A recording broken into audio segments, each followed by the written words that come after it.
Hello, I'm Femi OK and you're in the stream. Today, the 10-year initiative to end racism, discrimination and social exclusion against Europe's Roma people has 2 years left and it's far from its goals. We look at the reason behind this lack of progress.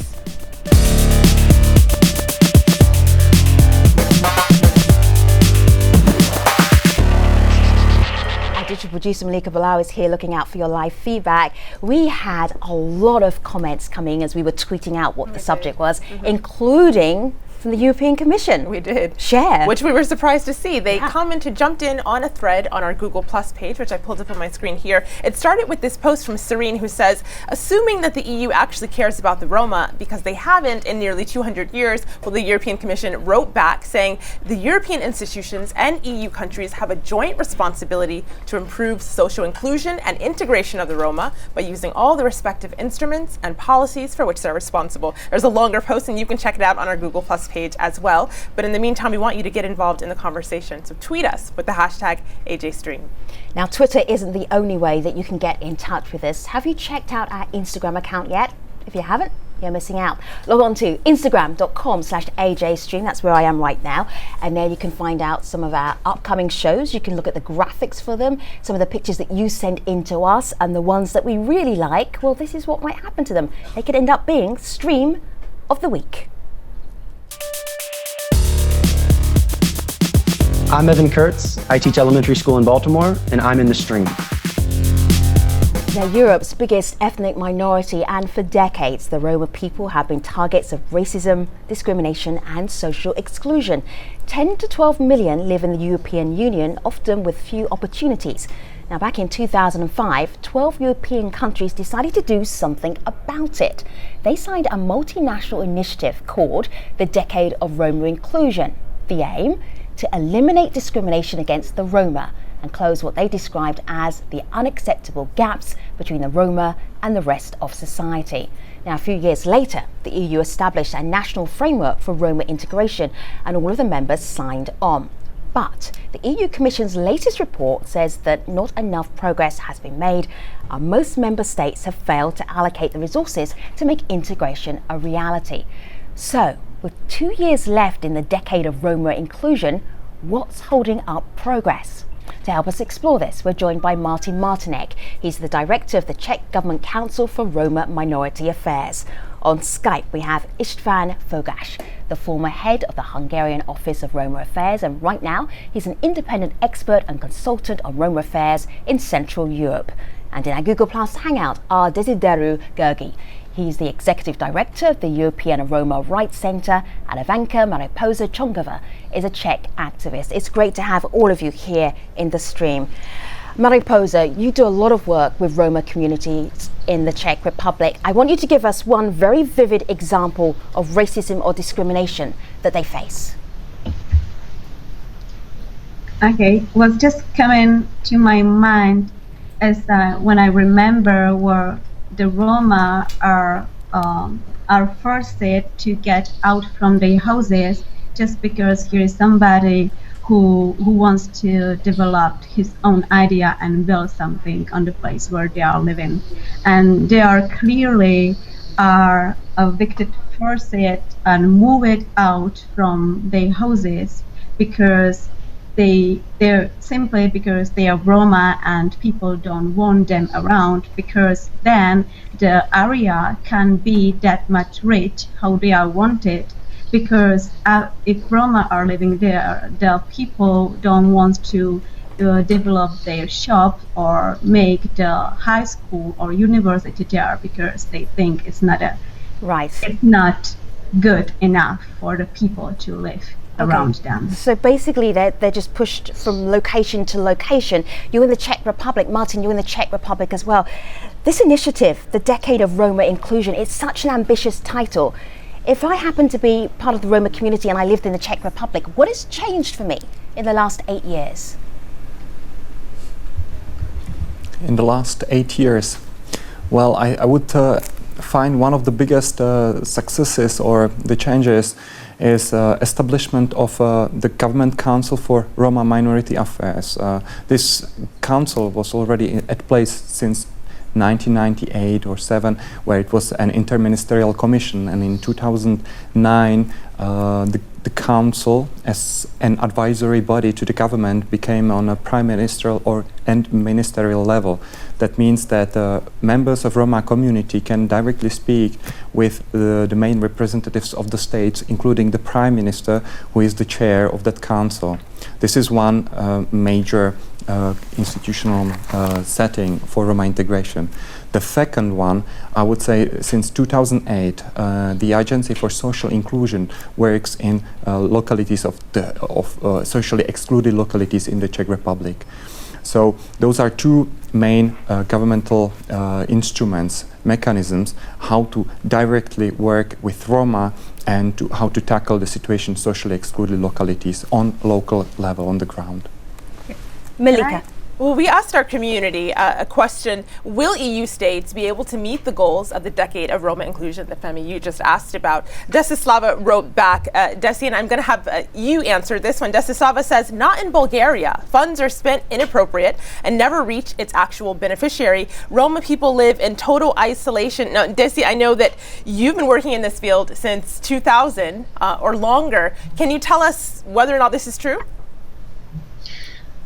I would say that this is true, and as a matter of fact, this example applies to several countries in Central Eastern Europe as well as Western Europe. So if we make a comparison with the conclusions from the European Commission's assessment on the governmental policies which were presented 2 years ago, the European Commission's conclusion is not far away from that conclusion, that there is extremely little progress and there's a lot of substantial efforts needed on the ground, in particular because that's completely missing in the major part of EU countries. Efforts, unfortunately, at the local level are not yet in place. So Mariposa, I heard you say, can I? Of course you may. What did you want to say? I would like to react to this proof or to these things what just Martin Martinek was talking about. He was talking about that here are two instruments for the Roma, what wasn't here before, as a council and agency. And he says that in council the Roma can directly speak to the ministers. That's right. Maybe they can. Maybe we can directly speak that. Who listening us? And this is not any politic power. This is a council. This is not a power to make a decision. And with the agency for the social inclusion, which is working in the locality, they object with who they are working. And I think you know that. It's not a Roma, it's not a people who are living in the locality, but it's a municipality or NGOs organization who are working in these localities. So I just wanted to add this information into it. Istvan, I want to bring you into the conversation here as well. One of the things that I found really shocking was to look at not old pictures from the 1970s or the 1930s, but pictures of Roma communities in Europe today, and the living conditions are appalling, absolutely appalling. And they're living in areas which are really wealthy and very well connected and have infrastructure. Can you help explain to our international audience how there's a group, and a very diverse group, scattered around Europe that are living in these kind of conditions? I think it's a very, very complicated issue. I mean, housing is always a question of several ingredients. It's an issue, first of all, we have to talk about the fact that even in Hungary, even at the 50s, still we had Roma communities that were moving, that were not settled. They just tried to find their own place. And in several countries, it was the same situation, as I said, even still at the 50s. In France, even today, you can find many communities that are just on the road. So I think one fact is that there are Roma communities that just simply are on the road or were on the road, and they just simply didn't find their own place. If a Roma community, if they are newcomers, it is never easy to integrate into a local community that is already been settled in that spot, even for hundreds of years. So I think, first of all, it is an issue that we probably should talk about. And when a Roma community is in such a situation that they are newcomers, they have to find their own connections to the majority, it always can create such situations when they're just simply missing the main infrastructure. And as a newcomers, it is not easy. Even the local officials to understood how they can help these communities and how but to Istvan, we could have had this conversation a decade ago. We could have had this conversation 50 years ago. We could have had this conversation 100 years ago. Why is this happening with the Roma community in particular? I think this is probably the most difficult question to be answered at the moment, and I think there are several. I mean, the answer can be built out of several parts. We have to talk about, first of all, that even nowadays the majority is just simply without real trust towards the Roma communities. So when the resources are at the majority, it is very, very hard to take from those resources when the major society is not open enough towards the Roma community. So one's money then? One's about not having enough money? It's not only about money. Money is very, very important.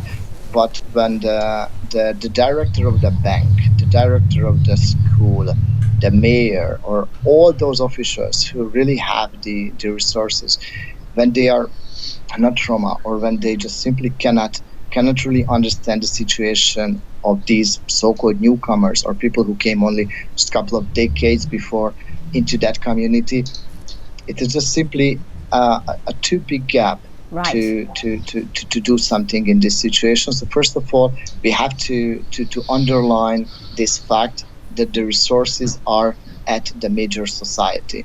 The real question is that how we can get from those resources. Can we try to get it, how to say, with a cooperation, or we just simply should rely on human rights? So it is a question that is also not easy to be answered. All right, and probably needs a lot more time than we have right now. Let me bring in the community and Malika, and then we get back to you, Mariposa. Well, a lot of our community is saying that many of these problems stem from the fact that there are deeply entrenched stereotypes against the Roma community. Mateus says gypsy people, as he calls them, and cultures have been deemed criminal by default for the past 8 centuries or so in all righteous Europe. Is this news? ? And then there's a video comment on the marginalization of the Roma people. Desi, have a listen to this and let me know what you think. Hello, I come from Romania, and here I have a lot of gypsy friends, and they are good people, but I think they experienced marginalization for so long that they are no longer confident in their ability to do something with their lives. No one will go to school and be called gypsy or stink nation or dirty. So what I really think we need is not money, not benefits, but we need to give them education, and we need to educate ourselves not to discriminate. So Desi, what's the first step to combating the marginalization?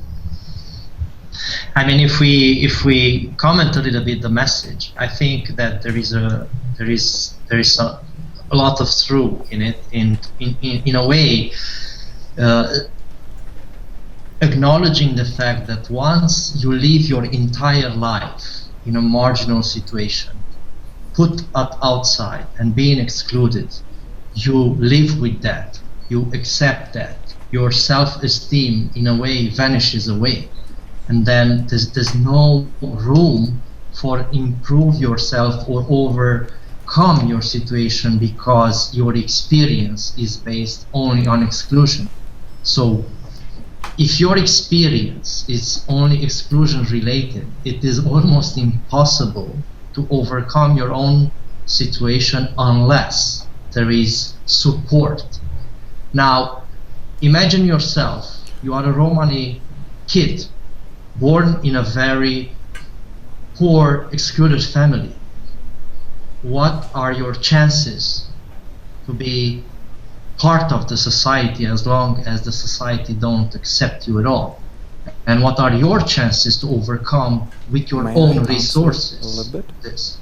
You know, so it is, in a way, it's not necessarily it is education from the society, it is education from the Roma community in itself, that you need to struggle with your situation, you need to overcome, to fight that, and also it is about the society to support that. It is a joint effort, if you want. Unfortunately, when we speak about Roma, there is no joint effort. Let me just bring in Martin, because I could hear you mumbling, and I really want you to share what you were thinking with our audience. Thank you very much for the floor. I just wanted to briefly reflect on the comment from Romania, and to answer your questions about like what are the first steps. And on my first reaction would be there are no first steps. There are two actions. One is related to Roma community. That means to work with the Roma on the local level, to build confidence in the system, to build confidence in themselves so that they can grow. And then the second step, or the second side of it, is to work with the majority society, with the main population. And in this regard, I would like to react also on Maripo's remark that the Agency for Social Inclusion only work with the municipalities. Well, yes, they do work with municipalities. They create local partnerships where Roma communities are involved, but the main work is with the mayors, with the police, with the municipal police, so that they create conditions for the Roma to be accepted, with the headmaster of the local school, so that the Roma children have the opportunity to study in a mainstream education, because as we know, the Roma children are still lacking behind because in the education in the Czech Republic, and we have to really work hard and improve this situation. Right. And that's what the Ministry of Education is doing right now. See, Martin, I see Mariposa, she's shaking her head and she's smiling. Mariposa?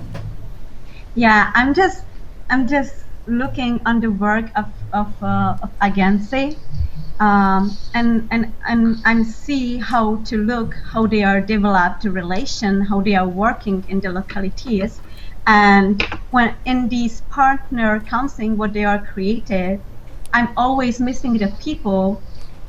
We are talking about them, but they are not here. That's what I'm seeing. I don't see them in this partnership. I see the NGOs organization. I see the people from municipality, but I don't see the Roma who are living in the locality inside. And if I questioning why or where, they say we are going to do because we feel it's important. That's great that we feel. I think we feel this too long, and still nothing's going really on. And I would like also, if I can quickly react about when we are talking about education, and when we're talking that where is the mistake, why is the situation still same, or it's much more worse than how was it before. And I would like to say how long we will waiting since society will recognize that we are here and that we are the partner for the society, and they can develop with us, and we can develop our own things in the society. How long? And other things, is it the education system of the majority? Is it a good system if they are produce the people who are the races where they are growing up?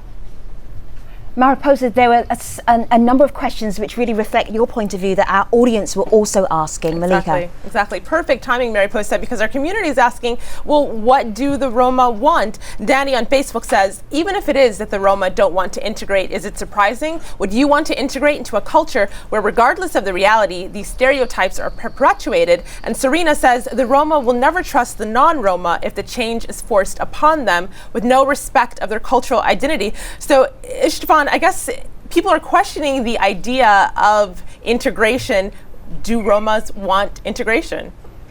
First of all, I would like at least partly to agree with Martin, because I think it's very, very important to underline that the integration or the social inclusion, I mean, it's my point of view, is not possible to be done on a national or even on an international level.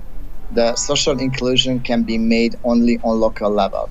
It means that even in Hungary, we have hundreds of localities where the cohabitation between Roma and non-Roma is just simply not easy.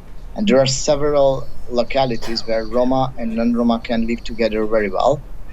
The question is, why is the difference?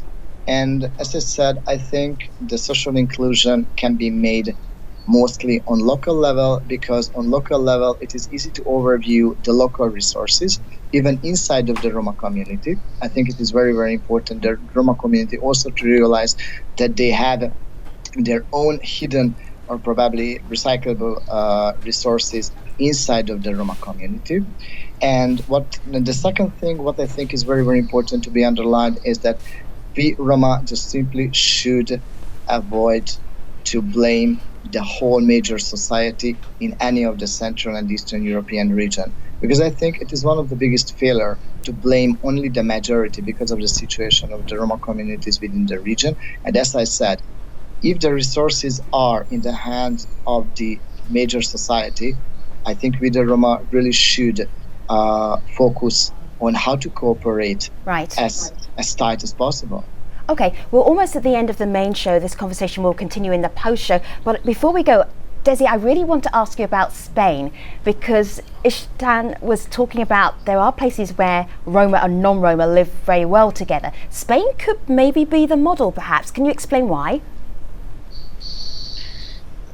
In general, Spain, it is given as a best practice model due to the governmental policies which were implemented for some time. And one of the examples from Spain, which is given all the time, is at least in terms of housing, for example, because for quite some time the Spanish government tried to start with programs that were focused on housing and build around ensuring access to basic utilities for the Roma communities. And I think that Spain indeed is an example, because what is important when the governments are implementing or adopting or implementing policies is that they look for integrated measures. You know, you cannot solve only one issue alone. You need to look across the issues. So you have to couple housing with education and with access to healthcare and to employment. If you solve only one, then you would have another problem standing around that. So I suppose Spain is given as an example in this regard. The European Union Commission's latest report on the Roma Inclusion Initiative, they're quite critical of what's happened so far. This is Viviane Reding. She's the European Union Commission VP, and she says we need more than strategies that exist on paper. We need tangible results in national politics that improve the lives of Europe's 10 to 12 million Roma. This is an area, Martin, that you're working on all the time. Are you feeling optimistic or pessimistic about the next 2 years? That's when that decade of Roma inclusion is over. Well, I would definitely be positive about the future, because this is the nature what we have to really believe, that the work that we do bring merits. Whether it will happen, well, it's upon us, and I believe that with our colleagues and with our Roma colleagues, and together with Roma NGOs and with the people, the right people at the right places, throughout ministries which are responsible for implementing those specific parts of Roma integration, we will really bring change. What is concretely speaking, I think there is a huge expectation on change to happen in the field of education.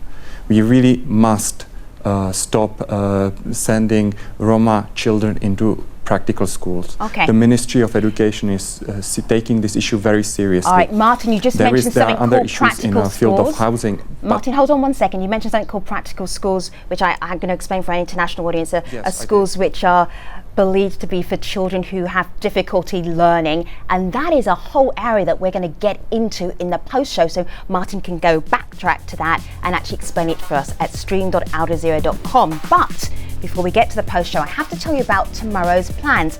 Now, I am going to be heading off as soon as we've done this show to the movies to see Johnny Depp in The Lone Ranger, so I can get ready for the next program. We will be asking, what does it mean to play Indian in Hollywood?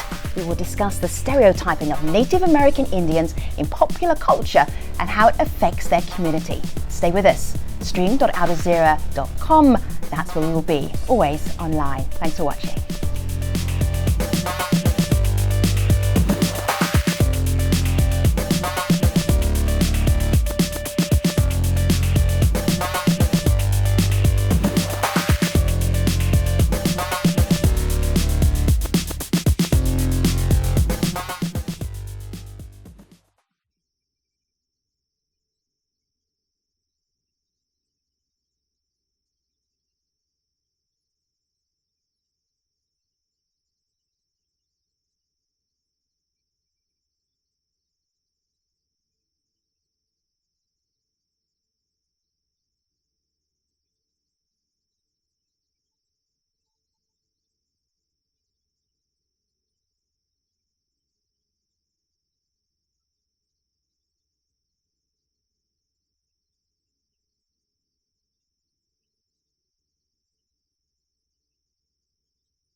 Hello again. This is the Stream's online post show where we're continuing our conversation about Europe's efforts to integrate the Roma people, who are Europe's biggest ethnic minority. So helping us explore this, we have Martin Martinek, who is the director of the Czech Government Council for Roma Minority Affairs.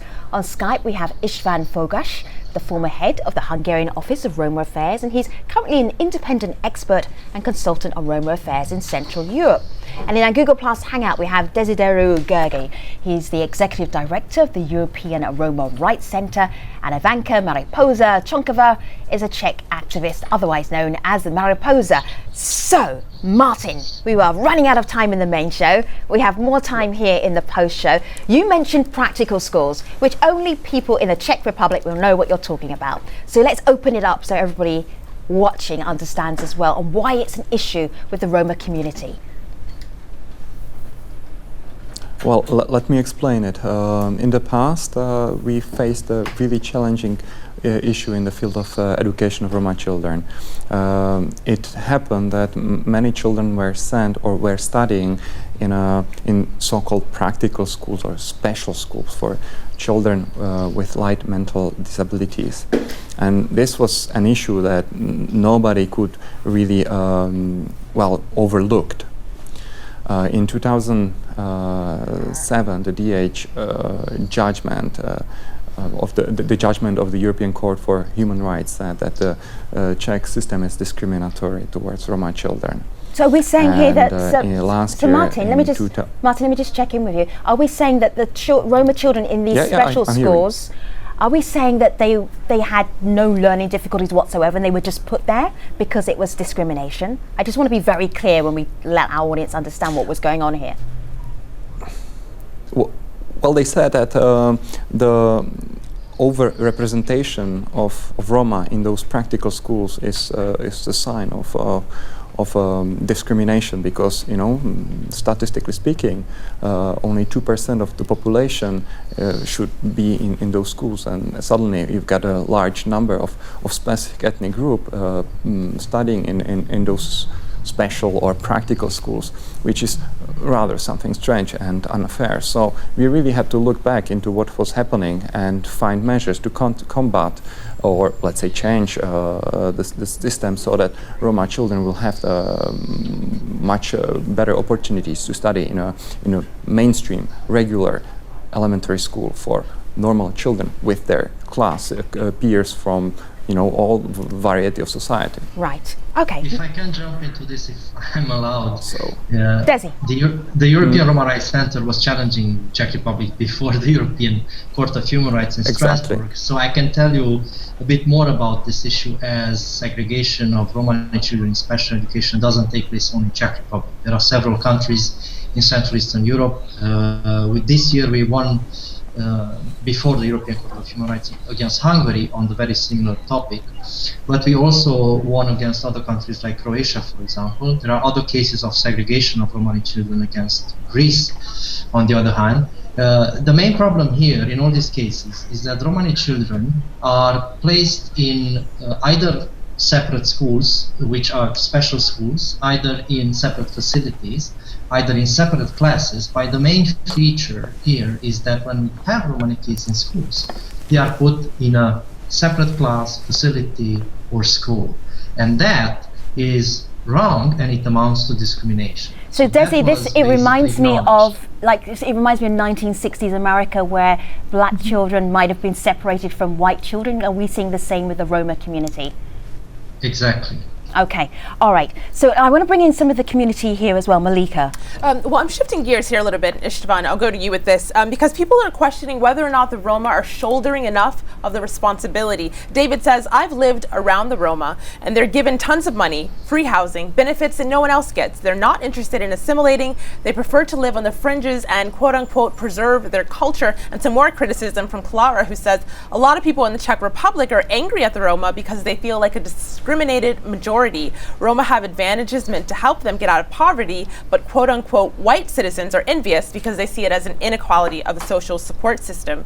So Istvan, care to tackle those? Are Roma doing enough for themselves? As I said, I wouldn't talk about, especially in Hungary, about a whole Roma nation. I would talk about Roma communities. There are communities where the Roma really can show up such efforts that the local non-Roma majority just really can respect.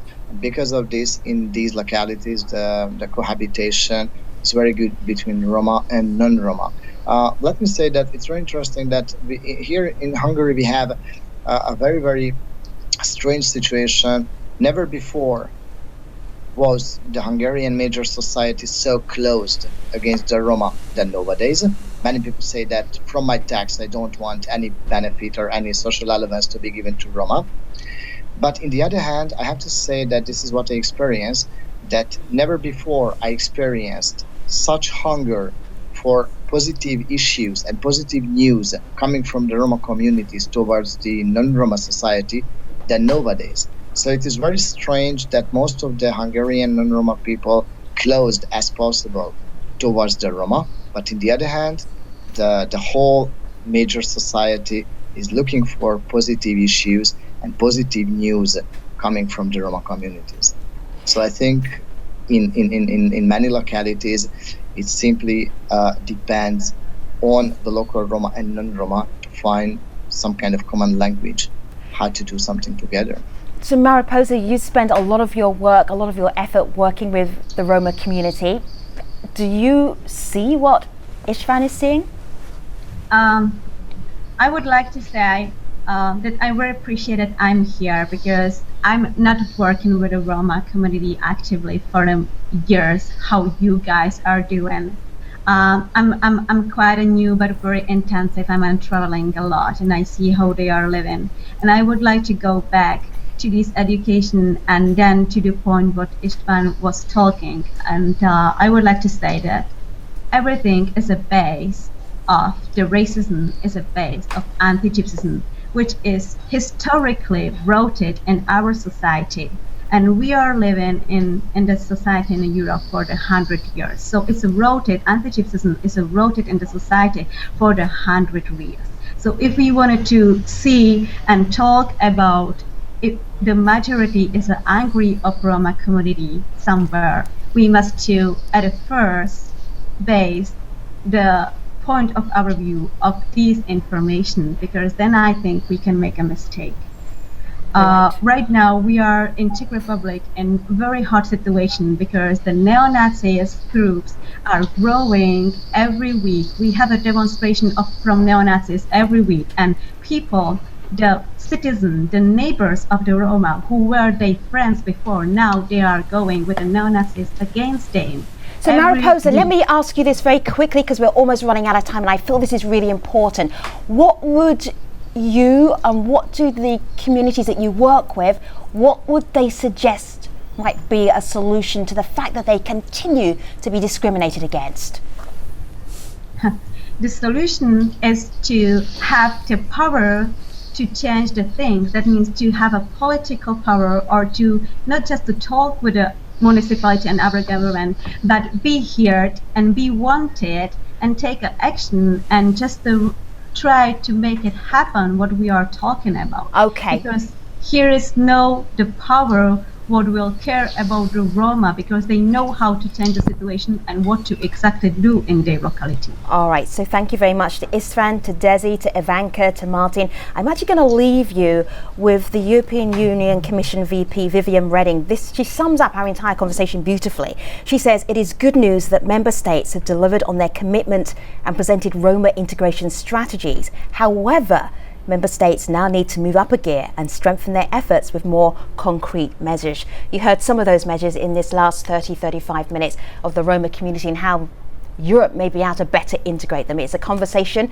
It's the measures are still going to be going on. I'm sure we will come back to this subject in the future, Malika, all right? Definitely. In the meantime, I'm going to see a movie that you saw already. I did. No spoiler alerts. Tomorrow's show. Yes. Why am I talking about a movie? No, I haven't gone nuts. I am off to see Johnny Depp in The Lone Ranger so I can get ready for tomorrow's program. We'll be asking, what does it mean to play Indian in Hollywood? We'll discuss the stereotyping of Native Americans in popular culture and how it affects their community. We will see you, as always, online. Thanks for watching.